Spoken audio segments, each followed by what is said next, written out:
Walking Love. First, yeah.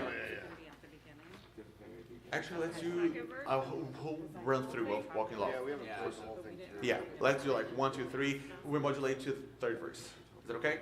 Yep. Introduction.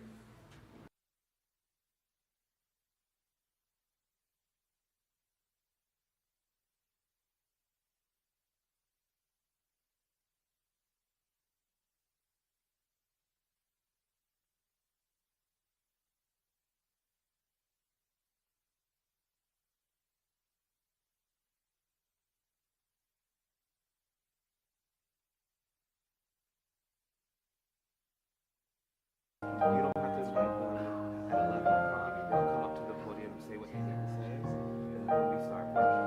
Okay. Is that what Yes, that's better than Friday. Yeah. It's not like that I had to. Right. Right. That was also a little awkward. Yeah. So they didn't know when to introduce myself for us.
General Assembly. My name is Adam Pod. I'm here at First Unitarian Brooklyn with the choir. Say hi, choir. Hi. We're going to do some singing. Hope you'll join us and have a great GA.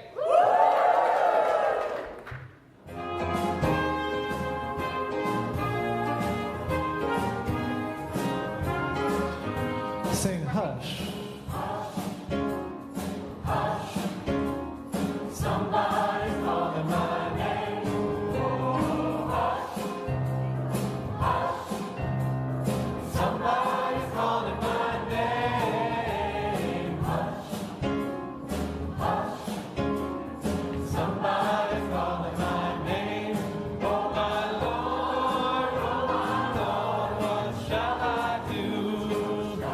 Sing that again, hush, add some harmony.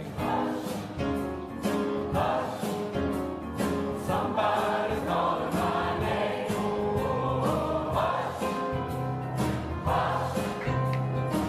Somebody's calling my name.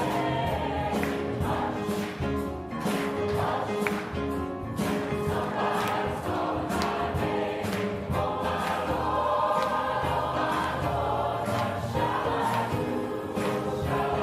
do? Sounds like freedom.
Let's sing that again. We'll find joy in the morning.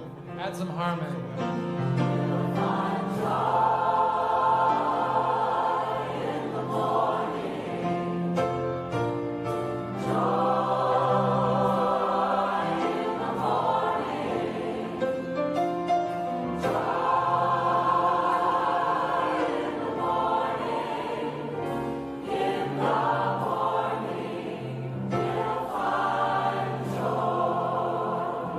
Find hope in our children.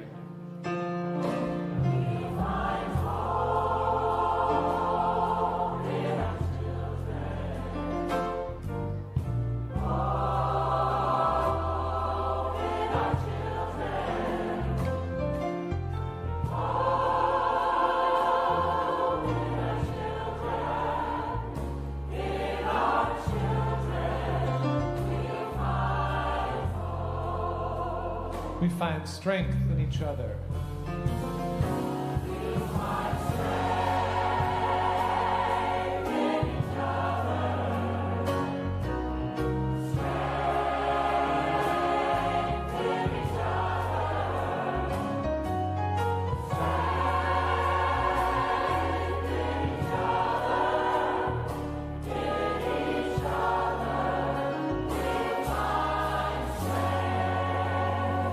There is love all around us.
Good morning.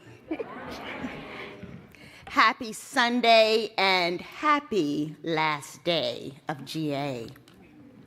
My name is Ann Verdine Jones, and I am the Accessibility and Inclusion Team Lead. I am a brown-skinned African-American female with very short red hair. I am wearing a white shirt with lots of sparkles, blue eyeglasses, and a very bold silver necklace. I bring you greetings on behalf of the CARE teams. Yesterday, there were several technical issues regarding the lack of captions, sound, and accessibility concerns. We hear you. We have gathered as a collective to address those concerns. The reality is that we should have stopped the stream the minute missing captions and ASL were discovered, and yet we did not.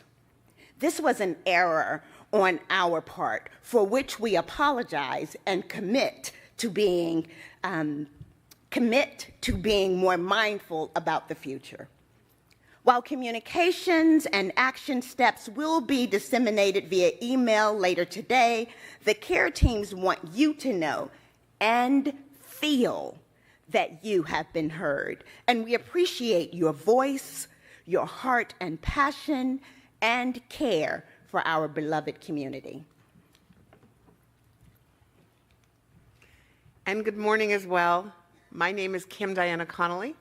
I'm a white upper middle-aged woman with bleached blonde hair, and I am wearing a red shirt that says love is an action word.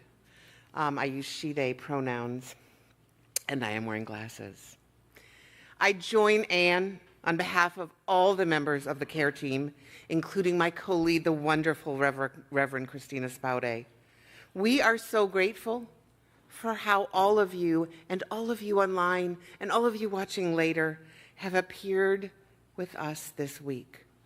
We're deeply appreciative for those who vulnerably shared direct experiences and helpful thoughts through tickets, in person, via live stream chats, offering ideas about our beautiful and perfectly imperfect GA community. We'll be interweaving your insights to evolve and transform, because ours is a living faith called forward to create ever-widening circles of inclusion and care.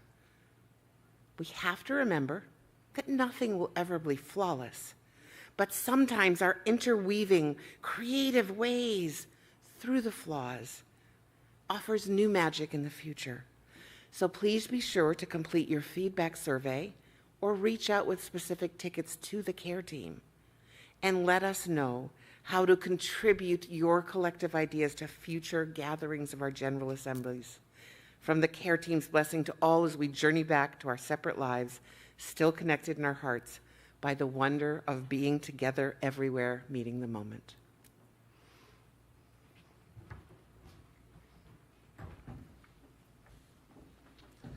Good morning, y'all. Welcome to our last day of GA. I am Gabe Barbieri. I am wearing a blue and beige shirt with pink pants, and I heard that I look stylish today. Let's rise in body or spirit and sing together, I Choose Love.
will wait the sun again.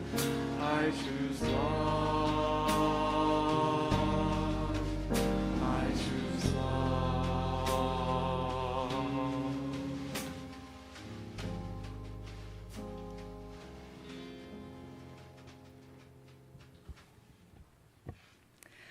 Good Sunday morning, my friends. My name is Jen Youngsun Ryu, and I use she and her pronouns.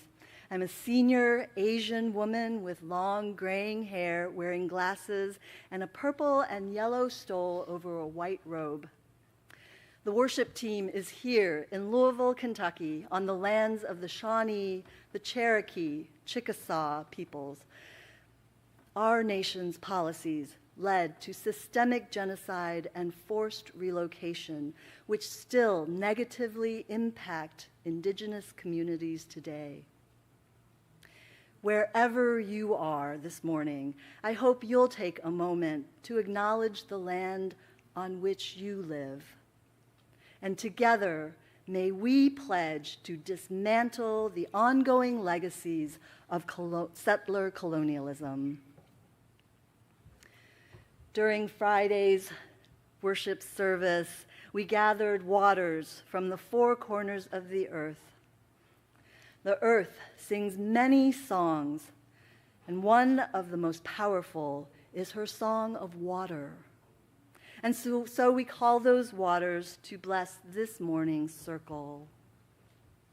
Here are the waters that our ancestors carried to nourish their villages. Here are the waters of recreation that revive and restore body and mind.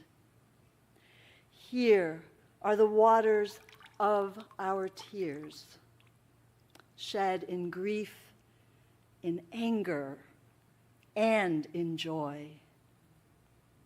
Here are the waters of healing that spring from beloved communities. Come, let us choose love today and every day. Come, let us worship together. I am David Oakes. My pronouns are he, him. If you need a visual description, I am a white elder quadriplegic using a power wheelchair, and both my hair and beard are white. I have been a psychiatric survivor activist for 50 years. I co-chair the Accessibility Task Force in our church in Eugene. The General Assembly started this service with the gathering of waters from all corners of earth.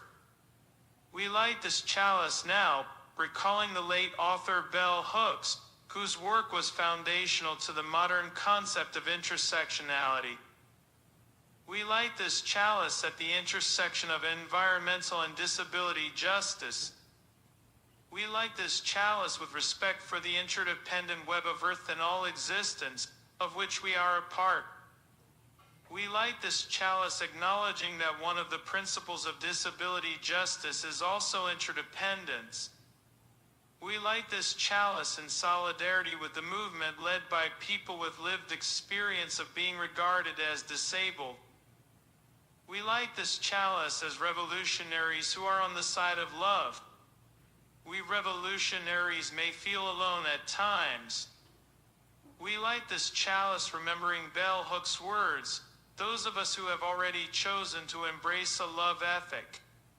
Know that when we let our light shine, we draw to us and are drawn to other bearers of light. We are not alone.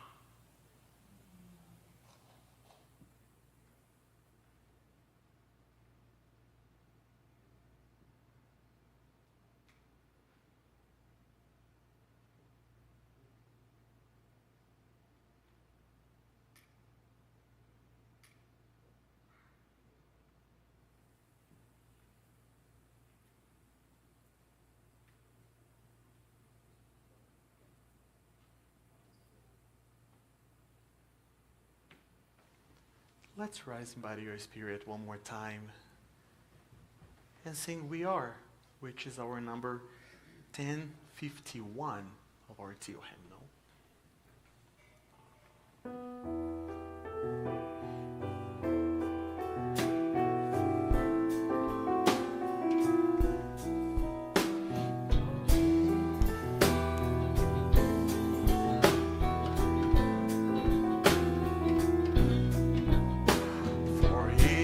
that's born, a morning star rises and sings to the universe.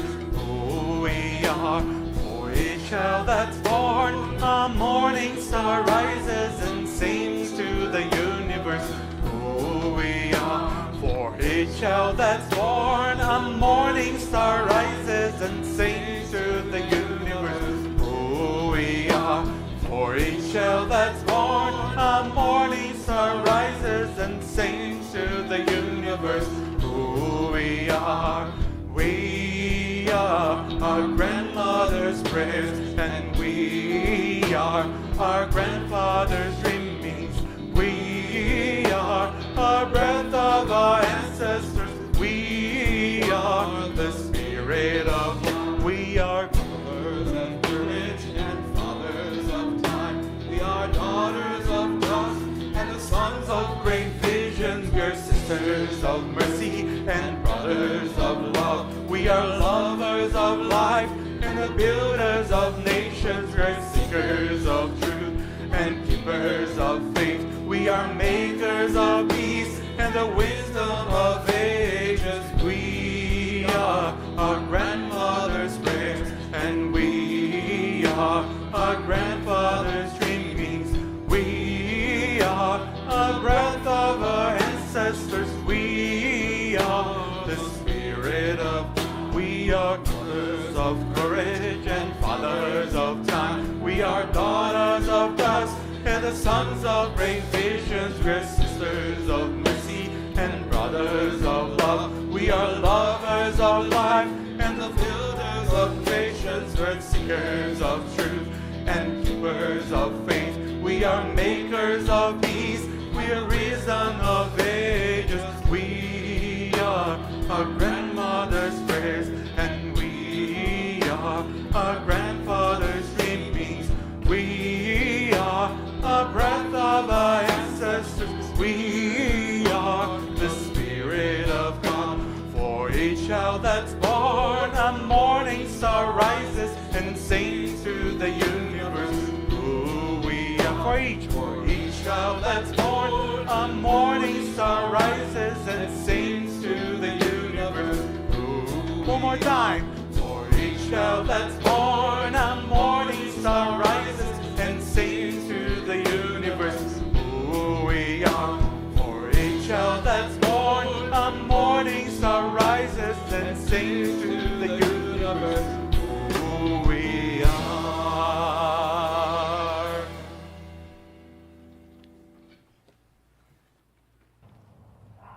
Last night, I dreamed 10,000 grandmothers from 1,200 corners of the earth walked out into the gap, one breath deep between the bullet and the flesh, between the bomb and the family. They told me we cannot wait for governments. There are no peacekeepers boarding planes. There are no leaders who dare to say every life is precious, so it will have to be us. They said we will cup our hands around each heart, and we will sing the earth's song, the song of water. A song so beautiful that vengeance will turn to weeping. The mourners will embrace, and grief replace every impulse towards harm. 10,000 is not enough, they said. So we've sent this dream, like a flock of doves into the sleep of the world. Wake up. Put on your shoes, you who are reading this. I am bringing bandages and a bag of scented guavas from my trees. I think I remember the tune. Meet me at the corner. Let's go. Thank you, Grayson. Last night, somewhere between the end of all we know and the faint beginning of something new, a dream emerged. 10,000 ancestors from all corners of the earth moved into a gap, one breath deep, into the space between all that has already happened and all that is yet to come. They carry songs, they carry stories, and they are calling us to join them. These rich images come from Aurora Levins Morales, a Puerto Rican Jewish poet and activist. In those days, immediately following the October 7th attack in Israel, Morales struggled to find a way through the atrocity to something human. The poet gives us a summons to show up at the corner. But first, she invites us into a gap, one breath deep. Here, the ancestors cup their hands around our hearts. Here is blessing. Here is healing. Here is transformation. Here is worship. For many people living in the United States, these past several years have left us profoundly and deeply unsettled. We have been feeling the meanness of the world in genocide and in warfare, in the hoarding of resources that leaves millions without basic human needs, in policy changes that say some lives are more precious than others. The ground is shaking and it feels like everyone is on edge. The world that we thought we knew doesn't exist anymore, not in the same way. The Turkish journalist Ece Temelkuran writes about the decline of democracy, and she says that we are grieving in future tense. We're grieving in future tense, grieving what has already been slipping away, even before it's gone, grieving what has already been lost and what may yet be taken. Some of this grief may be new for people who have not had to name this before. The structures of white supremacy have remained well hidden in the background of life, quietly shaping what was accepted as normal, natural, or simply the way things are. But now, what has been hidden is becoming harder to ignore, and more people are waking up to the urgency of this moment, rousing them from what the poet calls the sleep of the world. Now, I know that many of you are already awake. You are doing everything that you can to proclaim every life precious, everyone deserving a chance to live fully and freely.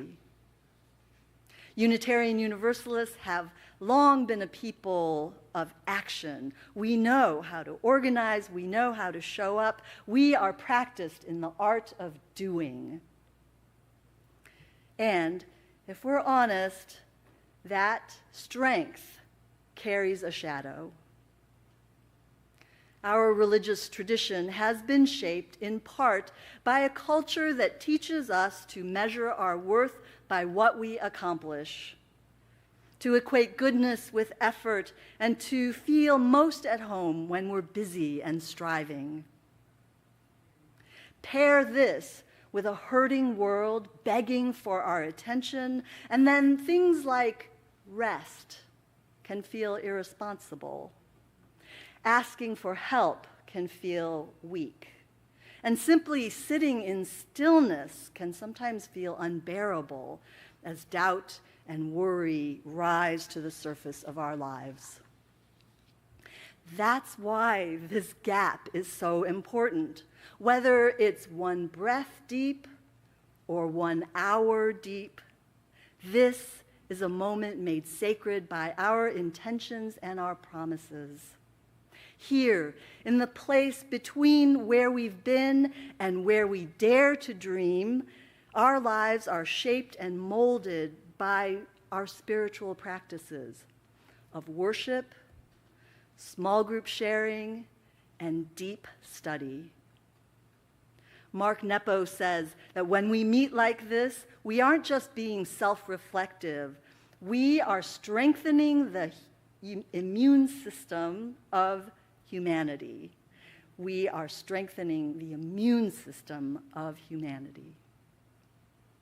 Here is where we remember who we are and to whom we belong. Here is where we practice love as a response to the love that first summoned us.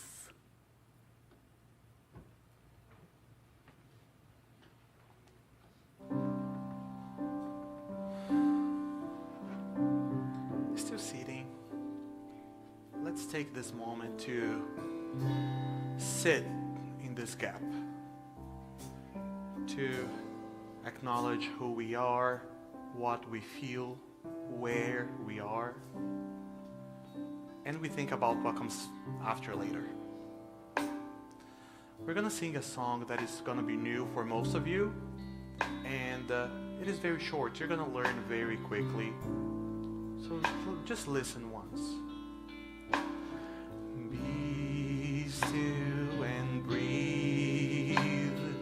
Be still and be. Listen to heartache. Listen to grief.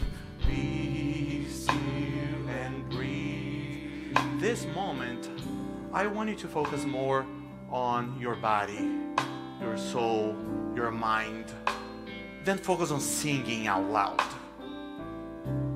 Take a deep breath and let's acknowledge together. Let's be still, let's breathe, and then acknowledge the heartbreak that we deal with on a daily basis and the grief. Be still and breathe. Be still and be. Listen to heartache, listen to grief, be still and breathe. While heartache and grief might be true for you right now, or yesterday, or a week ago, gladness is also true. I'm so glad to be here with you guys today. Joy is also true. So let's also acknowledge those feelings and let them coexist with all the heaviness that we feel in the current moment of our lives. Be still and breathe. Be still and be. Listen to gladness, listen to joy. Be still and breathe. Let's sing this one more time. Be still and breathe. Be still and be. Listen to gladness, listen to joy. Be still and breathe. As we turn on the news, as we walk around and talk to different people, sometimes we experience some anger. That's normal. Also some hurt. And those are also valid feelings. We are whole. Doesn't matter what feelings we are dealing with. So let's sing together that we're listening to our anger and to our hurt. Be still and breathe. Be still and be. Listen to anger, listen to hurt. Be still and breathe. I want to sing this verse one more time, but I want to challenge you to sing this as inward as you can do. Very intimate. Be still and breathe. Be still and be. Listen to anger, listen to hurt. Be still and breathe. And our next little verse, we're going to acknowledge beauty and grace, that it is always present. At least it should be present, right? So my challenge for you right now is to smile. Even though I cannot see your smiles right now because of the masks. I am challenging you to sing this smiling and expressing this beauty and this grace. Bring this to this environment now. Be still and breathe. Be still and be. Listen to beauty. Listen to grace. Be still and breathe. Let's sing this one more time. Be still and breathe. Be still and be. Listen to beauty. Listen to grace. Be still and be. And ending this moment of breathing and stillness and reflection. If you have somebody sitting by you, or here in our studio, or at home, or in the satellite places, I want you to look to your side, look to the other side, find somebody, find a connection. And we are going to sing together that we're going to listen to you and listen to me. And I want you to sing this to somebody else, not to yourself right now. That's our moments that in sitting with our feelings, sitting with our reality, we are also connecting with other people and sharing that and drawing strength from one another. Be still and breathe. Be still and be. Listen to you, listen to me. Be still and breathe. One more time. Be still and breathe. Be still and breathe. Listen to you, listen to me. Be still and breathe. One more time.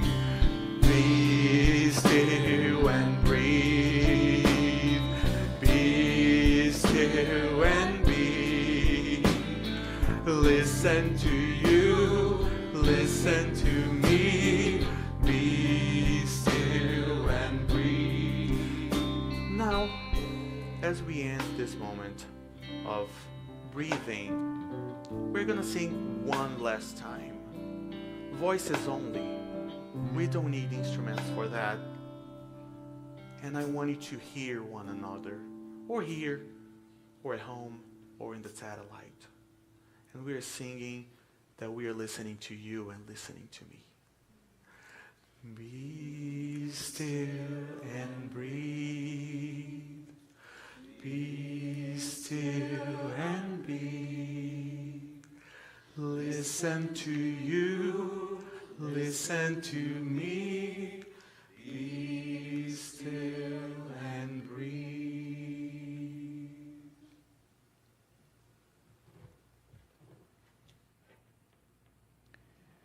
There was an extraordinary Cambodian monk named Maha Ghasananda who survived the brutality of the Khmer Rouge regime.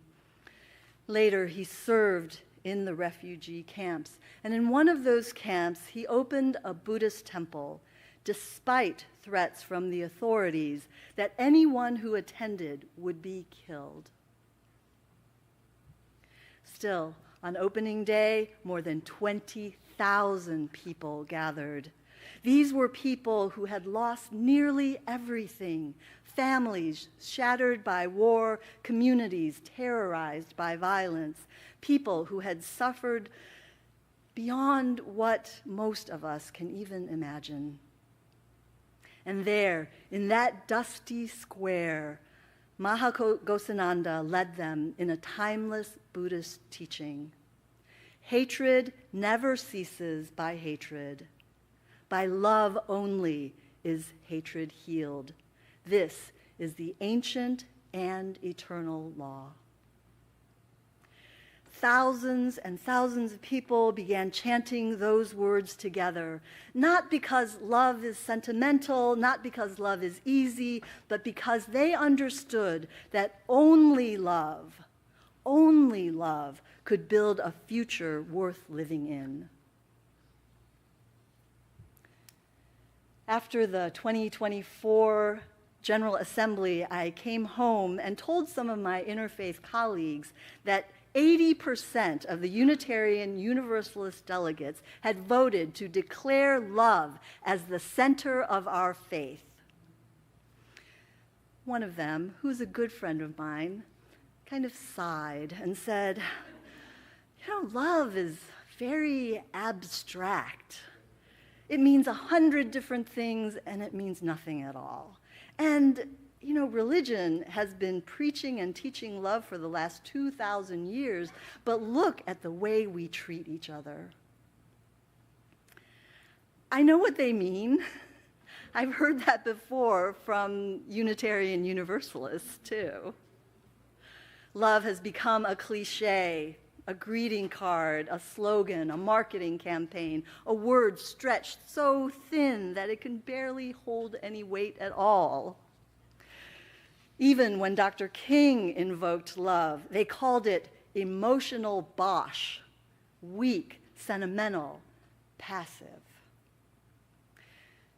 And some of us have learned to distrust the word entirely because the word love has been used to excuse harm, to silence truth, to avoid accountability, and to demand submission. But without an ethic of love, human beings start treating each other as objects, as obstacles and problems to be dealt with. A people organized around fear will produce punishment. A people organized around greed will produce trillionaires. But a people disciplined by love can begin to repair the world. This is why the poet calls us into the gap, one breath deep, before sending us out into the world. In this space, we remember our religious inheritance, a treasure carried by our Universalist ancestors who claimed that God's love was so complete that no one would ever be outside of this love, no matter what. And our Unitarian ancestors who admired Jesus as a fully realized human being, showing us that our capacity for love is far greater than we can imagine. So, what do we mean by love when we dare to place it at the center of our faith? There are so many kinds of love in our lives. Romantic love can be beautiful. Love for friends and family can be deep and fulfilling. Love, as we speak of it in our congregations and in our practice communities, though, is a little bit different because that love that we practice in those communities does not require fondness, affection, or any positive feelings at all. As the psychiatrist M. Scott Peck wrote, love is not a vague sentiment, but an intention and a discipline. He says, it is the willingness to extend oneself for the purpose of nurturing one's own or another's spiritual growth. Sometimes that can look grand and heroic. Just as often, it looks like that couple who drives an elder member to church, even though it's out of the way and it's not so easy to coordinate, and sometimes it conflicts with other things they want to do. It looks like two people fighting as they're organizing an event and resisting the urge to turn away, willing to sit in discomfort long enough to speak honestly and to find their way toward new understanding. It looks like taking the time to get to know a stranger in need, learning their story, and welcoming them into the community as a full participant rather than an object of charity.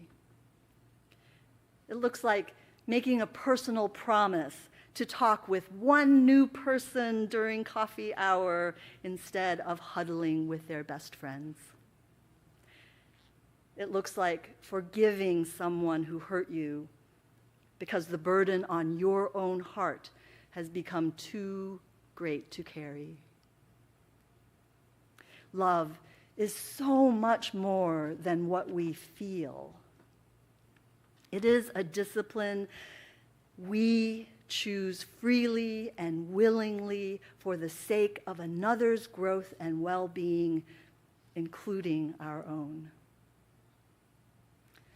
My friends, I know that love is a word that carries many, many different meanings. Its power can feel fragile in the face of the forces gathered against us. At times, we may even doubt that love will prevail. Still, I am profoundly grateful to the Unitarian Universalists that we have not given up on love.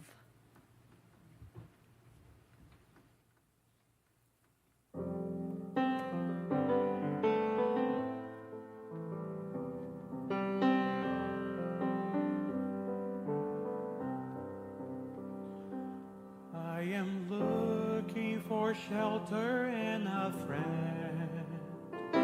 We can build a beginning, but I do not know the end. I am scared of breaking when I bend. We will carry each other on the way. My courage is your courage when the journey is only getting longer. My strength is your strength. We will carry each other on the way. There are prayers I don't know how to say, but I still find solace when I close my eyes to pray. What I've lost and what I hope can stay. We will carry each other on the way. My courage is your courage when the journey is only getting longer. My strength is your strength. We will carry each other on the way.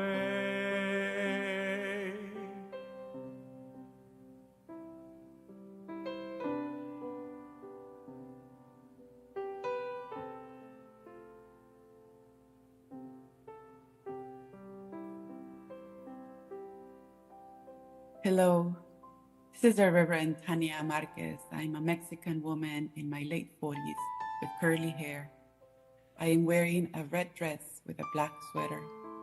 I have anatomically shaped heart earrings, and there are some blue curtains in my background. Let us pray.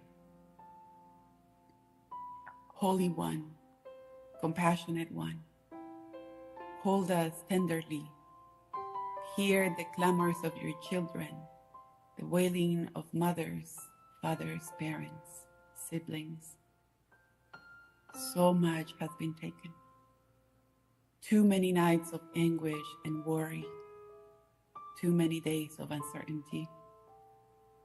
We bring our sorrows, our pain, our fears, and lay them before you. Creator, Breathe into them the breath of life and transform them. Breathe into us and guide our hearts. We, all apprentices of love, reaching out to find each other, to hold each other. May we be granted clarity and understanding to carve the path before us, to go on determined and strengthened, our voices rising, creating new songs, songs that build new worlds, that reminds us of truths about who we are, about how we belong to one another.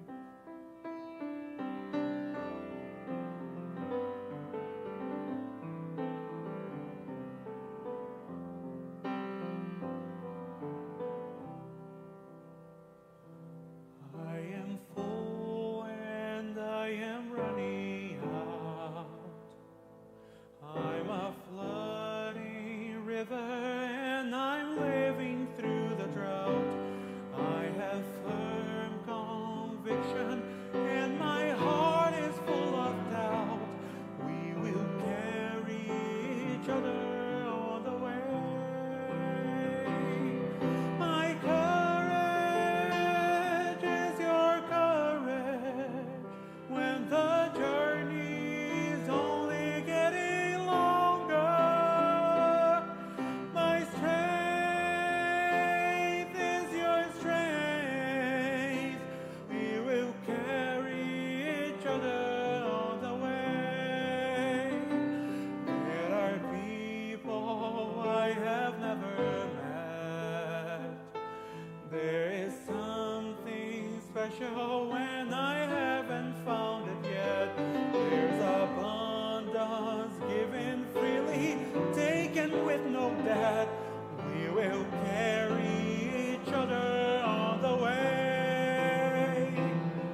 My courage is your courage when the journey is only getting longer.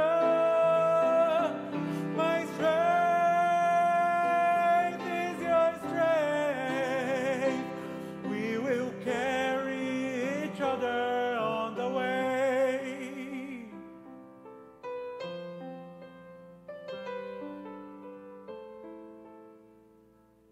Oh, divine love, shape us, turn us into vessels of your essence, embodied love, loving in all directions, embodied love, tending, holding, expanding, rising.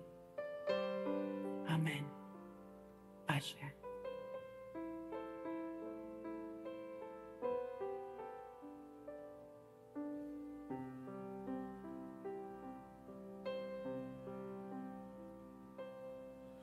My courage is your courage when the journey is only getting longer.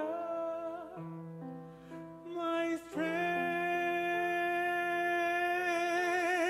is your strength. We will carry each other on the way. My courage is your courage when the journey is only getting longer. My strength is your strength. We will carry each other on the way. We will carry each other on the way. We will carry each other on the way.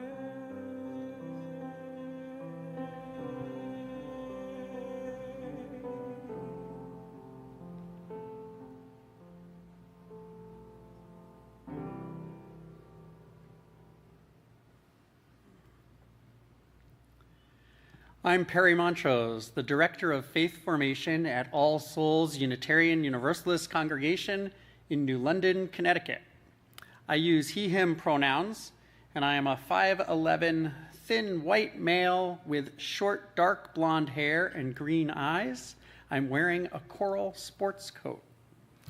And I am Barbara Montrose. I use she, her pronouns, and I'm a 5'7" cisgender woman with shoulder-length blonde hair colored by Miss Clairol.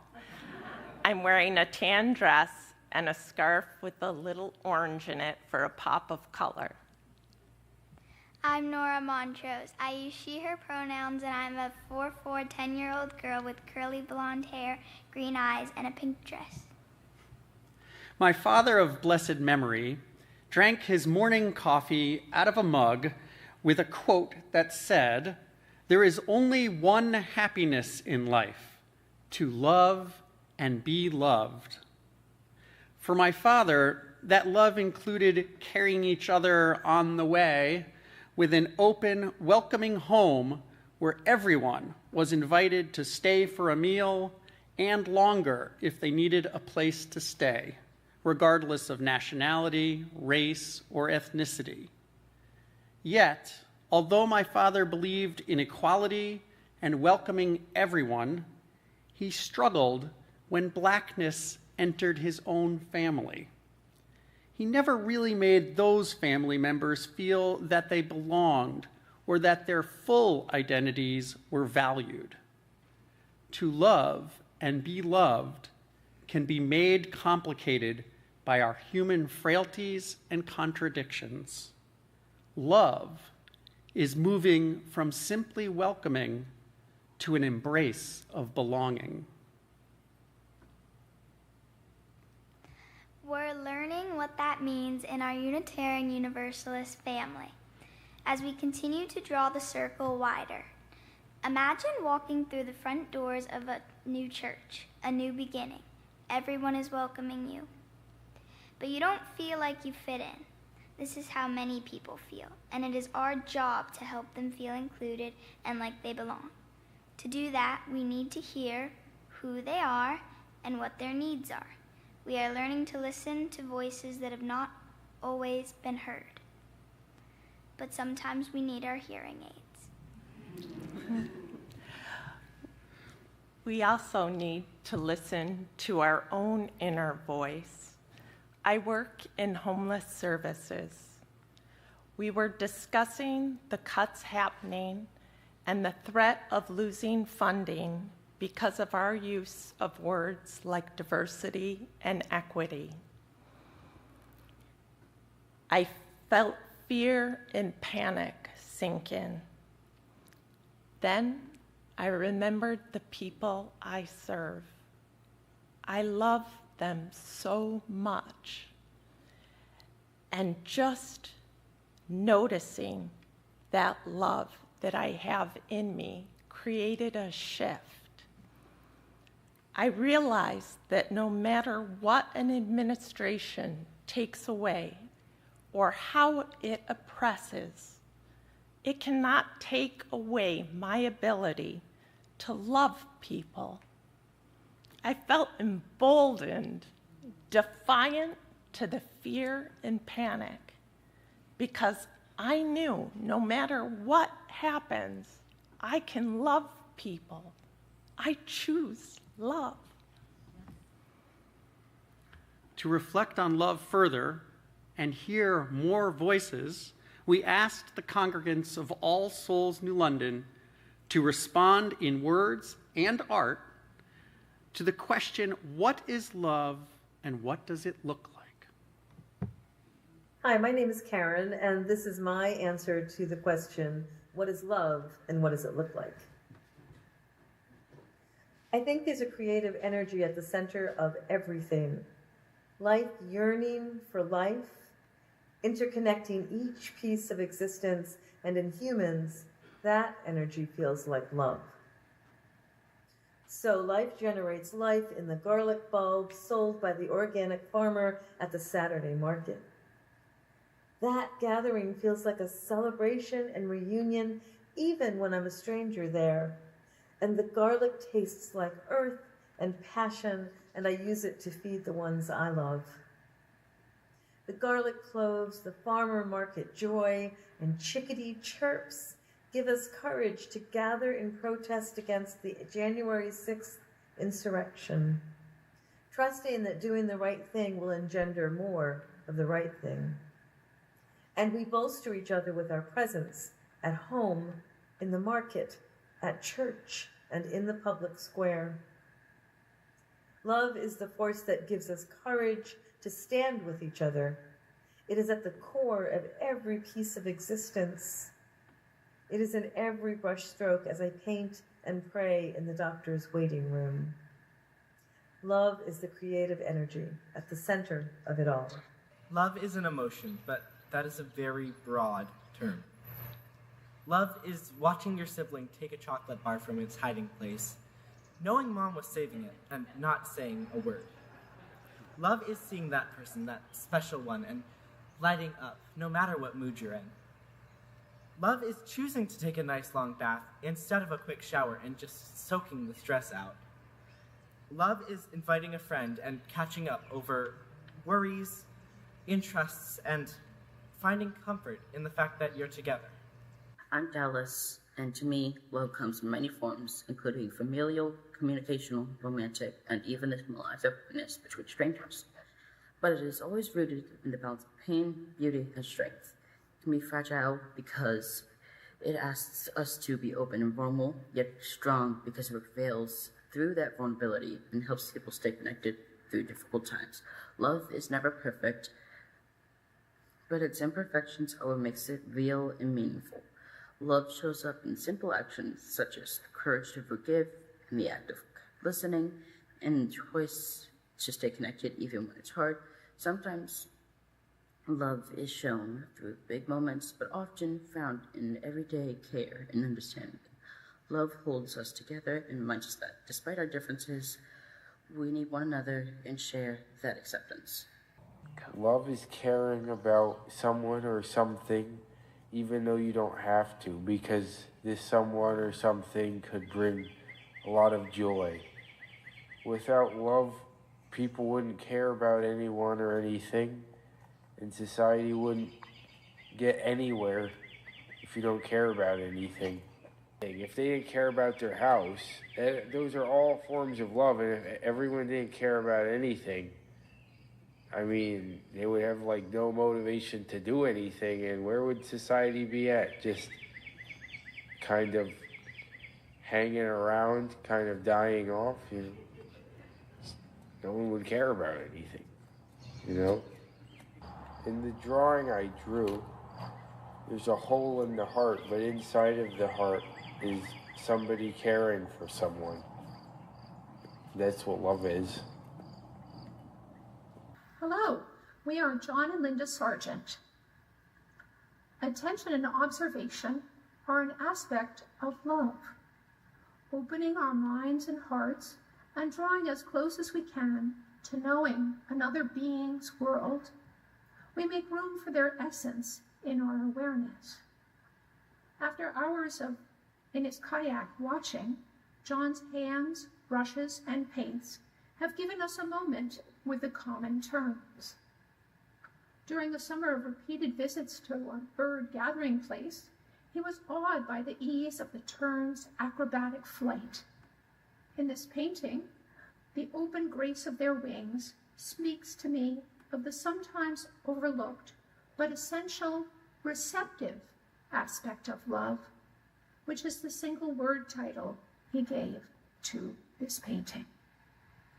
I think love is when someone is affectionate to you, which can be showed in a lot of different ways. You might not always see it when you argue with your mom or if you have a disagreement with your friend. There's love everywhere. Even if you don't feel it or see it, it's like when your mom argues with you. She's only doing that because she cares about you and doesn't want you to get hurt from a boy or dying here, all to keep you safe. Another way of love is from your friends when they invite you somewhere or even just coming to talk to you every day. Just little gestures every day is love. Especially there's a lot of love in you. You might not feel it, but every day you do something to show affection, like walking your dog, making coffee in the morning for your mom.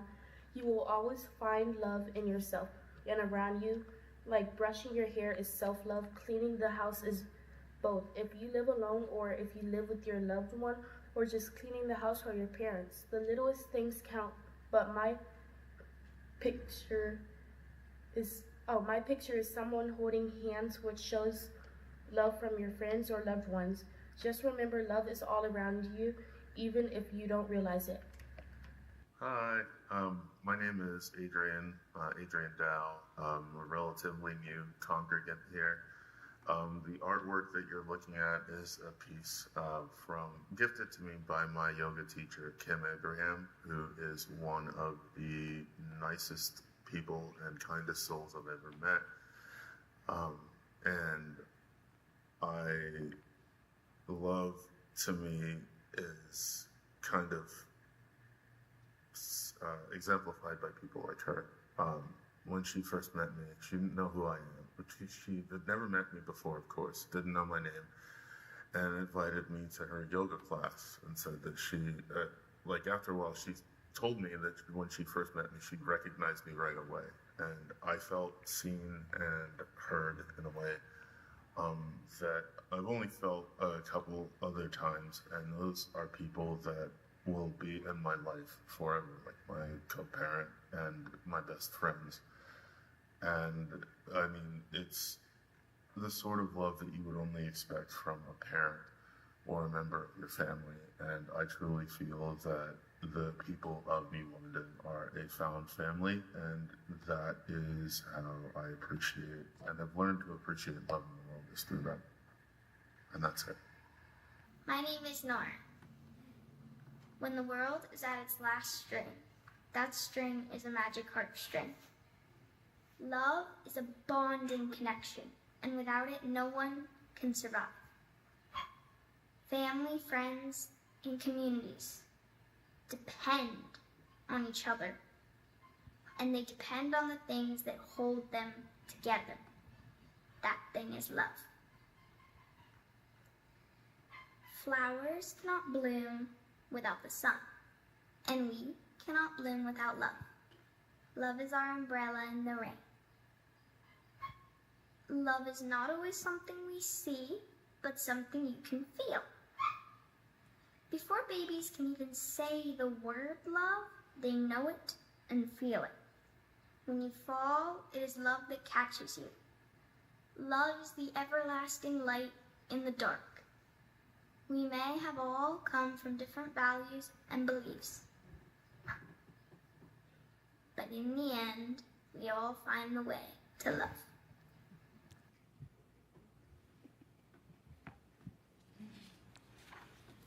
In a community that embraces many spiritual perspectives and seeks to draw the circle wider, love is our common language.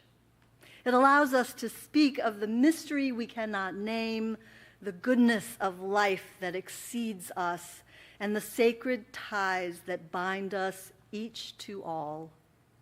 As Nora said, flowers cannot bloom without the sun, and we cannot bloom without love. When you fall, love is what catches you.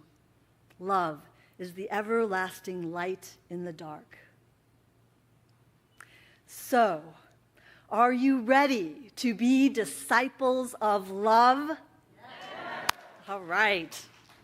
Now, I know that talking about discipleship may feel unfamiliar in a Unitarian Universalist setting.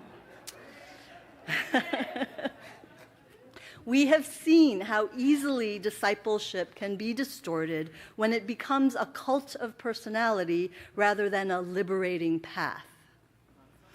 For some people, the word disciple carries painful associations: control, hierarchy, the surrender of one's own spiritual authority.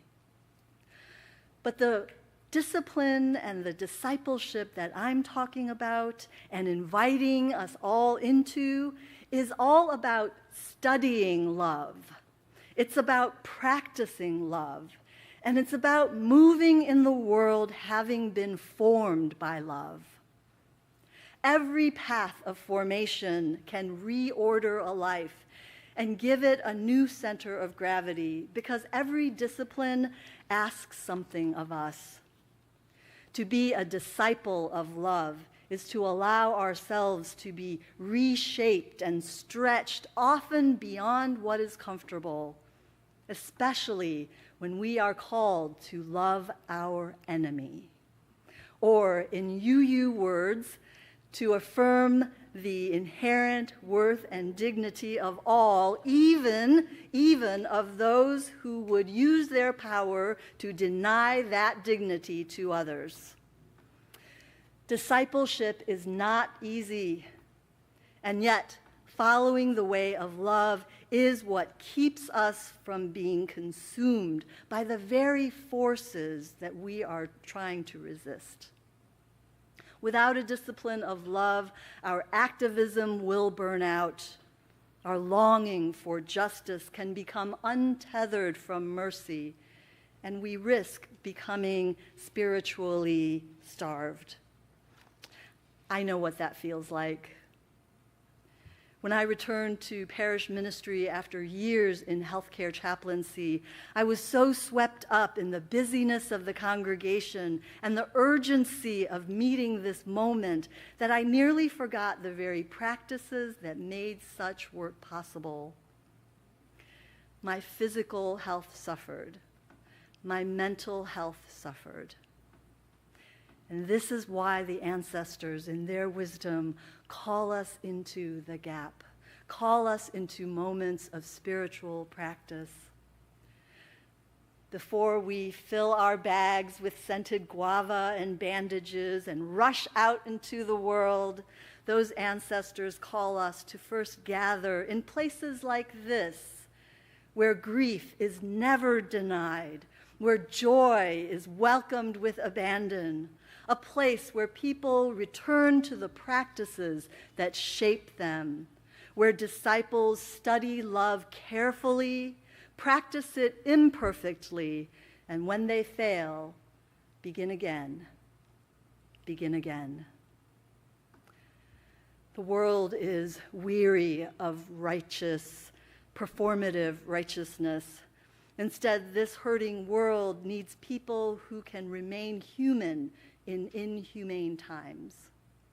It needs people who can tell the truth without surrendering to cruelty, who can resist despair without pretending everything is going to be okay. So, my friends, the world is calling us to the corner. So gather up your things, take one another's hands, and let's go together as disciples of love.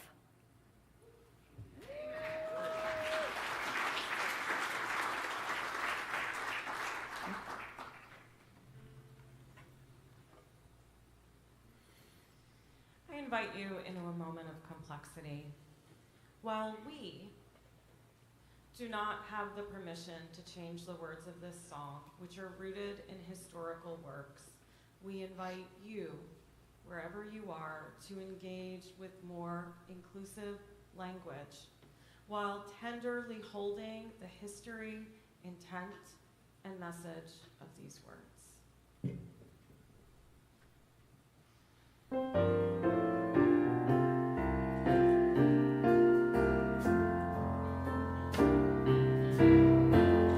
We walk in love, united in purpose, with joy our hands, and lift up one voice. We speak the truth with strength and compassion, resounding with hope, with courage and joy. Before we move forward to the other verses, I want to invite you to rise in body or spirit and sing with us.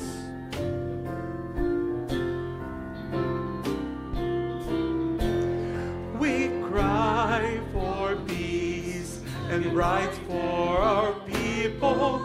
We welcome friends from far and from near. We fight for those whose voices are silenced, resisting in faith until all are free.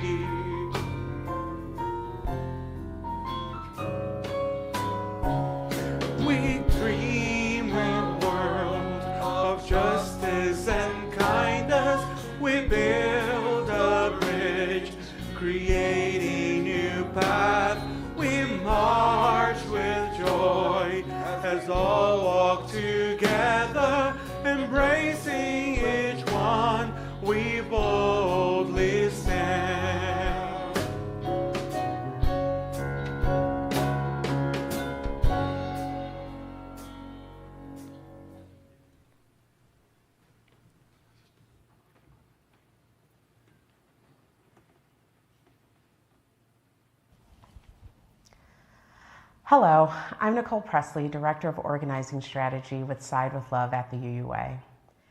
And over the past year, I've heard many people in coalitions I'm a part of ask, where are the faith leaders? This question comes from real concern. So much of the suffering we are witnessing, so many of the attacks on our democracy and human dignity are being carried out in the name of faith.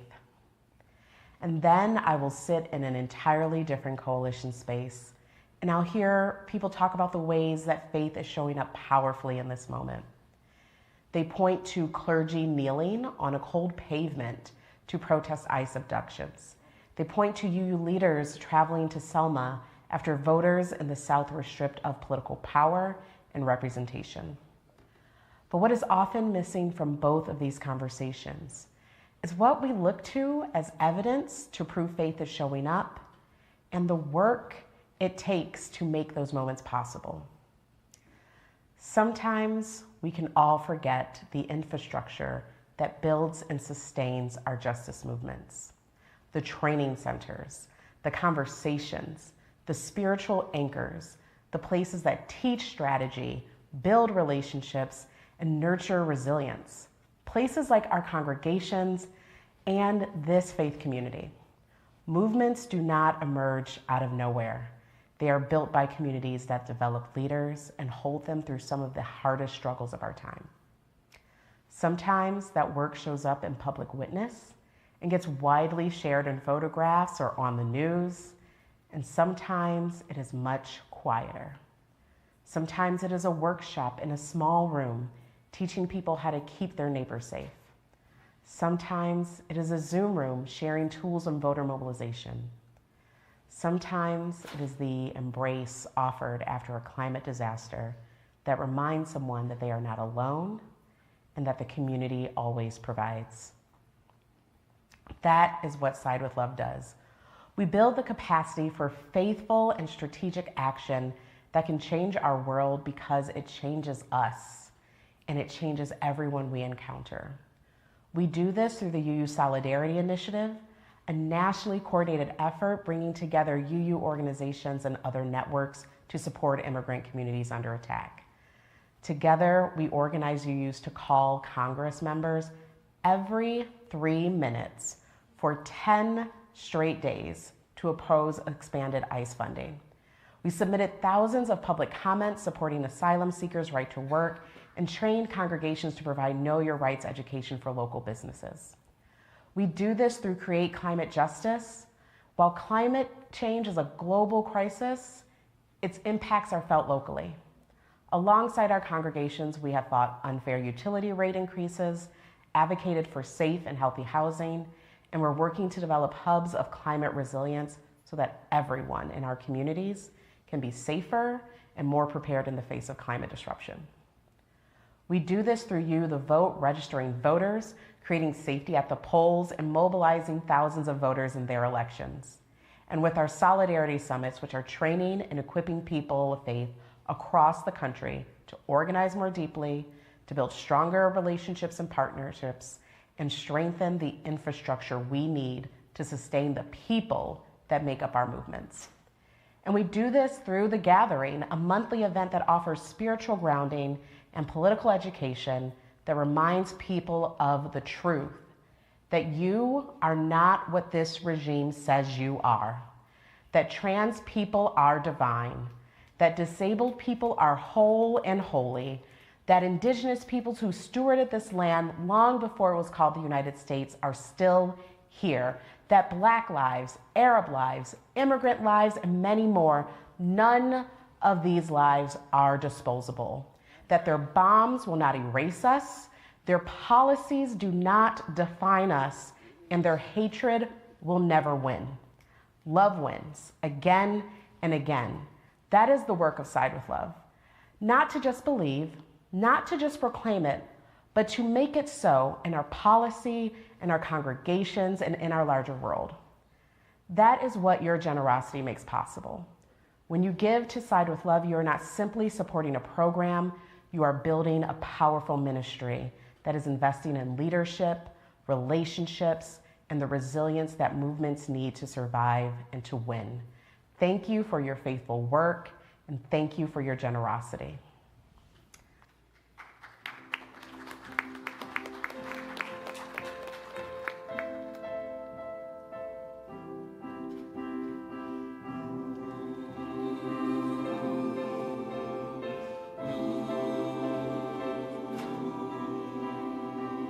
I am resilient. I trust the movement. I negate the chaos. Uplift the negative. I'll show up at the table again and again and again. I'll close my mouth and learn to listen. Whoa, whoa, whoa, whoa,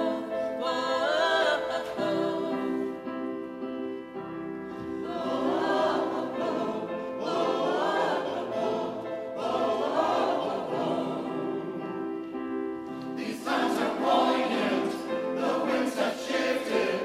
It's all we can do to stay uplifted. Pipelines to backyards, goes out and out front. Yeah, I've got my crew, but truth is what I want. Realigned and on point, power to the peaceful, prayers to the waters, women at the center, all vessels open to give and receive. Let's see the system brought down to its knees. Whoa, whoa, whoa,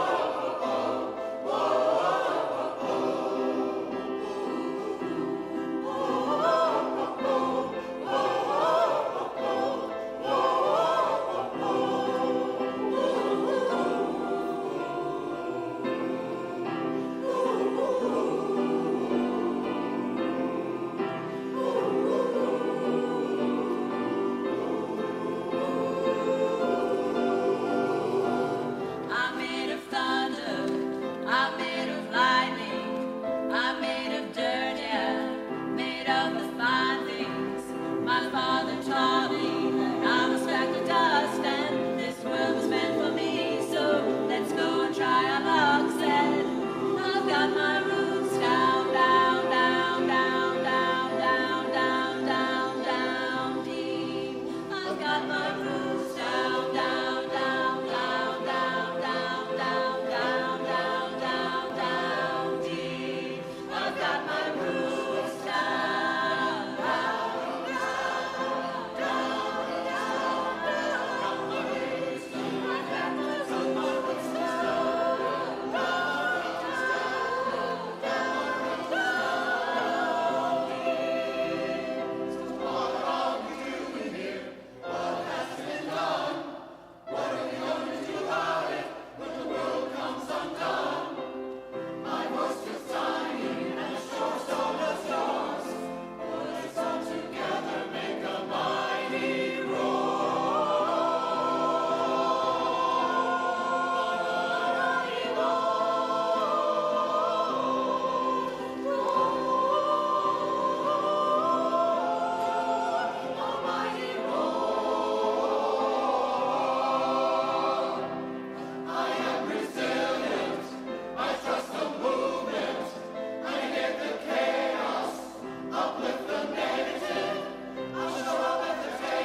And now we'll extinguish our chalice.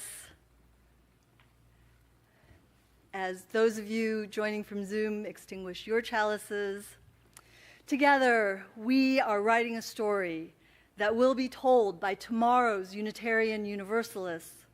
May that story tell how we met a fearful and dangerous moment with open hearts reaching out to one another across every dividing line. May this be ever so. Go in peace, my friends. Go in love.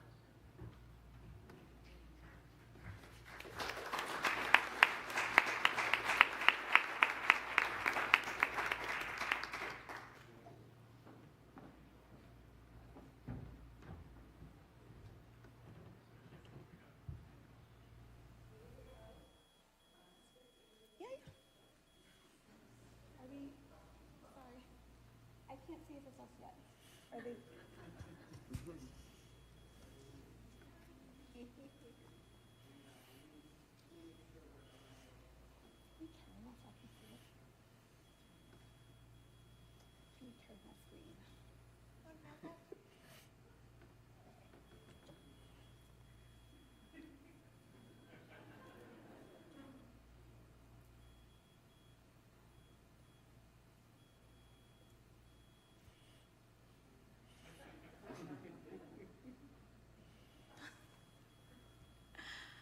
Hi. I'm the Reverend Kimberly Quinn Johnson. I am one of your co-moderators. I have brown skin, black and white hair, and I am wearing a black and white dress. I am joining you from Bridgehampton, New York, on the east end of Long Island. I am here with my congregation and our crackpot, I hope that's a good term, tech crew. We have been worshiping with you this morning at our meeting house. We know that many of you are doing the same from your own congregational homes. It has been good to be together today in this worship and all week for this General Assembly.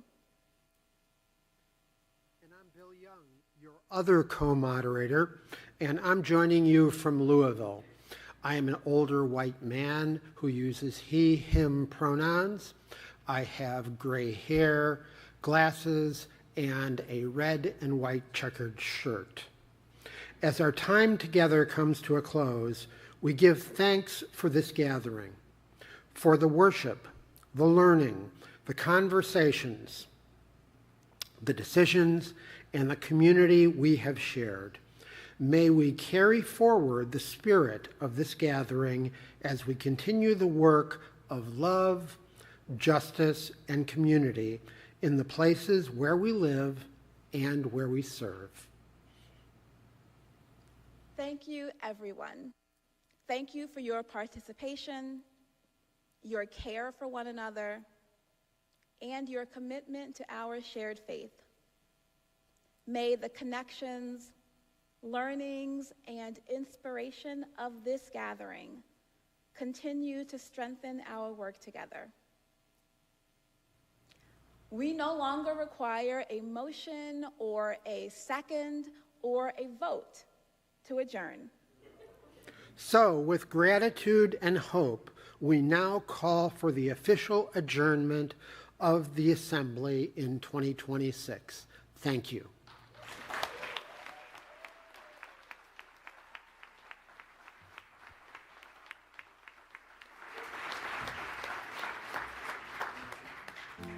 You know what? I heard that joy is an act of resistance. Can I say that again? Joy is an act of resistance.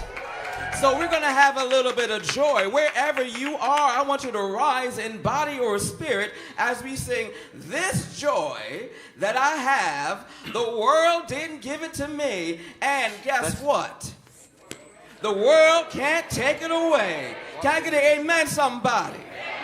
All right, let's do this, y'all. Ooh, this joy that I have, this joy that I have, the world didn't give it to me. Oh, this joy that I have, the world didn't give it to me. Oh, this joy that I have, the world didn't give it to me. The world didn't give it, the world can't take it away. Oh, this joy that I, the world didn't give it, the world didn't give it, the world didn't give it to me. Oh, this joy, this joy that I have, the world didn't give it, the world didn't give it, the world didn't give it, the world can't take it away. This strength that I have, this strength that I have, the world didn't give it, the world didn't give it to me.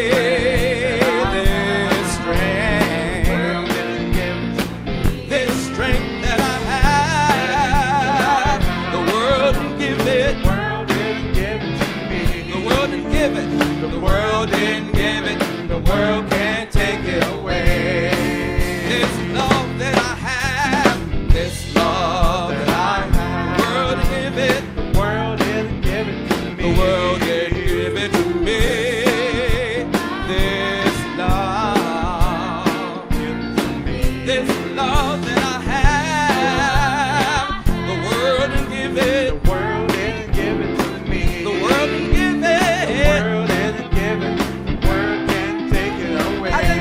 need to take it up a little bit. This pride that I have. The world didn't give it. The world didn't give it to me. The world didn't give it to me. This pride that I have. The world didn't give it. The world didn't give it to me. The world didn't give it. The world didn't give it. The world can't take it away. I think we're going to need to take it up a little bit more. This peace. This peace that I have. The world didn't give it. The world didn't give it to me. The world didn't give it to me. That I have. This peace. The world didn't give it to me. This peace that I have. The world didn't give it. The world didn't give it to me. The world didn't give it. The world didn't give it. The world can't take it away. This joy that I have. This joy that I have. The world didn't give it. The world didn't give it to me. The world didn't give it to me. Y'all sing it out there. The world didn't give it. The world didn't give it to me. This joy that I have. The world didn't give it. The world didn't give it to me. The world didn't give it. The world didn't give it. The world can't take it away. The world didn't give it. The world didn't give it. The world can't take it away. The world didn't give it again. The world didn't give it. The world didn't give it. The world